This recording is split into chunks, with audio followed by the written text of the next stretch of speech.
네, 특정금융정보법 시행령 개정안 얘기 더 해보겠습니다. 장한지 기자 나와 있습니다. 장 기자, 이번에 시행령 개정안 입법 예고한 배경이나 취지 같은 게 어떻게 되나요? 네, 우리나라는 기존에 암호화폐 같은 가상자산과 관련된 별도의 법률이 없었습니다. 네. 그런데 작년 6월에 OECD 산하 국제 자금 세탁 방지 기구 FATF에서 네. 암호화폐를 이용한 자금 세탁을 방지할 수 있는 법안을 만들라고 권고했습니다. 네. 이에 따라서 만들어진 법안이 바로 특정 금융거래 정보의 보고 및 이용 등에 관한 법률 특금법입니다. 네. 작년 7월 1일부터 시행이 됐는데요. 네. 가상자산 규제 대상이나 방법 등 당시 구체적인 사항은 네. 대부분 이제 시행령에 위임했습니다. 네. 1년여의 준비를 거쳐서 금융위에서 시행령 개정안을 마련했는데요. 네. 어제 입법 예고한 겁니다. 네. 블록체인 전문 권호훈 변호사의 설명을 들어보시죠. 네. 가상자산을 활용한 자금 세탁 행위를 방지하는 규제를 도입을 했는데 그때 주요한 사항들이 시행령에 위임이 됐습니다. 그래서 법만 봐서는 정확하게 어떤 규제인지 확인할 수가 없었는데 이번에 시행령이 나와서 비로소 조금 윤곽이 좀 잡혔다고 할 수 있는 상황입니다. 그럼 이제 그동안 법제도 바깥에 있던 암호화폐 같은 가상자산이 제도권 안으로 완전히 들어오는 건가요? 어떻게 되는 건가요? 네, 그건 아니라고 볼 수 있습니다. 네. 이와 관련해서 금융위원회는 네. 특금법은 국제기준인 FATF 권고에 따라 가상자산 사업자에게 자금 네. 세탁 방지 의무를 부과하는 것일 뿐 제도화는 아니다라고 선을 그었습니다. 고객 확인 의무와 의심거래 보고 의무 등 규제와 의무를 부과하는 것이 골자이지 가상자산을 화폐로 인정하겠다는 취지는 아니라고 선을 그은 겁니다. 네. 권 변호사의 설명을 들어보시죠. 네.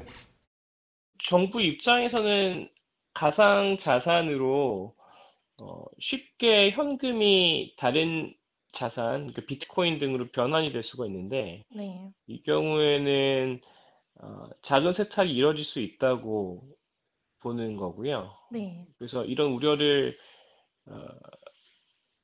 통제하기 위해서 암호화폐가 현금으로 바뀌는 과정에 있어서 투명성을 확보를 해야 된다. 그런 규제 차원인 것이지 암호화폐를 활성화한다 이런 거는 아닙니다. 투명성을 확보해 자금 세탁을 방지한다. 구체적으로 어떻게 하겠다는 건가요?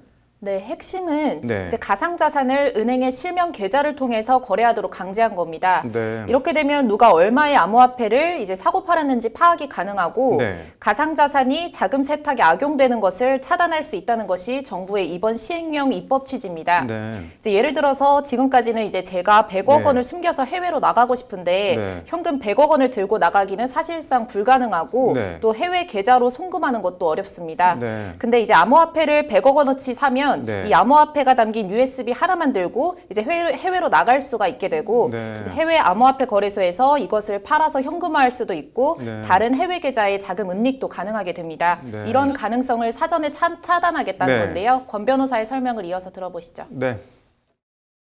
정부가 봤을 때는 이거는 자금 세탁에 우려가 있는 그 상황인 거고 가장 규제를 받는 곳이 암호화폐 거래소가 될 것 같아요.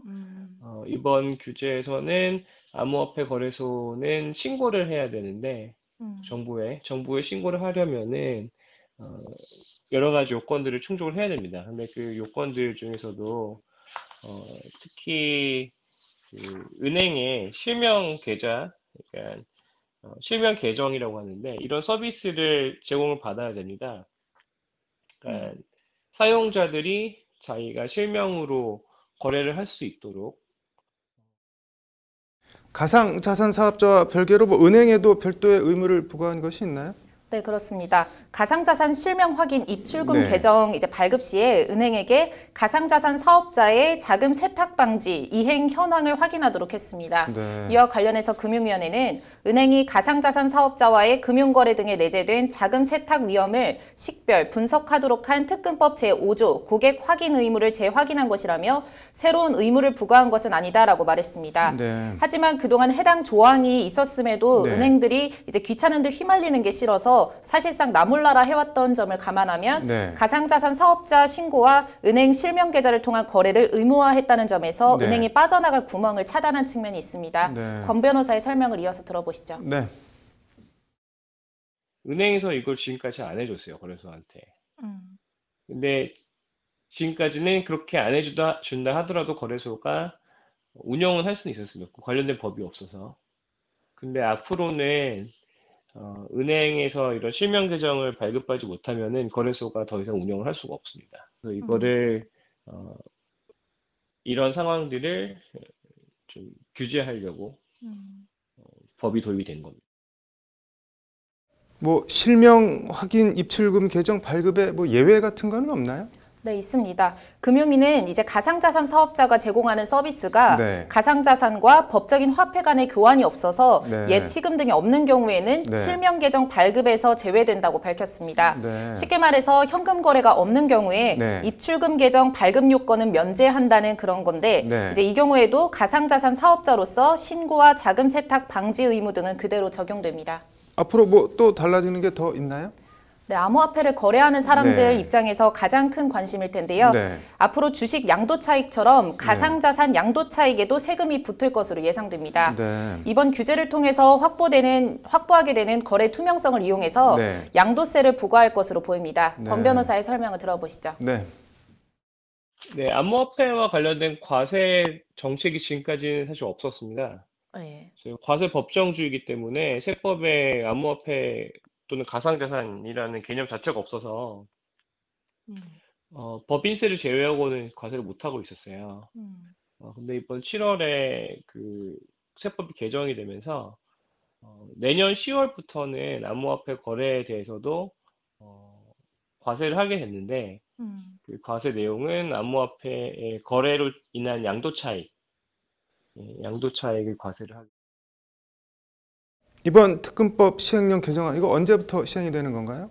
네, 시행일은 2021년 3월 25일입니다. 네. 금융위는 다음 달 14일까지인 네. 입법 예고 기간에 찬반과 그 밖의 참고사항 등에 관한 의견을 받을 예정인데요. 네. 미신고 사업자의 폐업 등으로 인한 투자자 피해를 최소화하기 위해서 네. 업계 간담회 등 적극적인 홍보를 통해 시장에서 미리 대응할 수 있도록 조치하겠다고 밝혔습니다. 네. 금융위는 그러면서 이제 기반 기술인 블록체인에 대해서는 네. 연구개발 투자 등 지원 육성을 하되 네. 가상자산과 관련된 투기 과열, 불법 행위에 대해서는 네. 관계부처 합동 대응으로 강력히 대응해 나갈 것이라고 밝혔는데요. 네. 이와 관련해서 현직 의정부지법 부장판사인 이정엽 블록체인 법학회장은 네. 미래세대 먹거리인 블록체인 활성화와 자금 세탁 등 폐해 방지, 두 마리 토끼를 다 쫓을 수 있는 운용 해무가 필요하다고 조언했습니다. 네. 직접 들어보시죠. 네.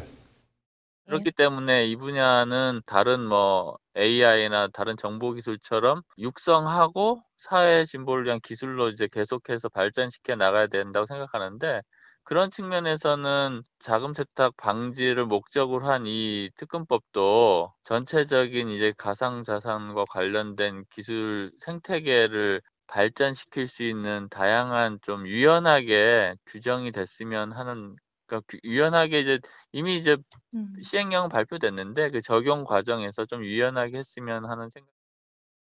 현직 부장판사가 블록체인 학회장을 맡고 있다는 건가요? 네, 그렇습니다. 이정엽 판사는 게임 아이템 같은 사례를 네. 들면서 블록체인 개념이나 기술은 이미 활성화, 일상화되고 있다면서 네. 이를 선점하고 발전시키는 게 중요하다고 거듭 강조했습니다. 네. 한 번 더 들어보시죠. 네.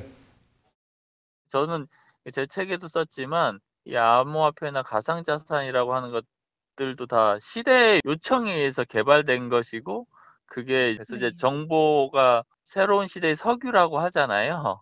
그러니까 석유 시대가 열린 것처럼 정보 시대가 열려서 석유로 인해서 뭐 플라스틱도 나오고 여러 가지 탄소 경제가 만들어진 것처럼 이 정보도 새롭게 가공하고 융합함으로써 새로운 가치를 만들어낸 시대로 이제 전환하고 있다고 생각하거든요. 그런 측면에서 이번에 이제 시행령 발표는 어찌됐든 제도권에서 이거의 가치를 인정하는 시발점이라는 점에서는 긍정적이라고. 이번 특근법 시행령 개정안 전문은 네. 금융위 홈페이지 정보마당에서 확인이 가능합니다. 아무튼 뭐 눈이 핑핑 돌아가는 시대인 것 같은데 의견 있는 분들은 입법 예고 기간에 확실히 의견을 전달하는 게 좋을 것 같네요. 오늘 잘 들었습니다.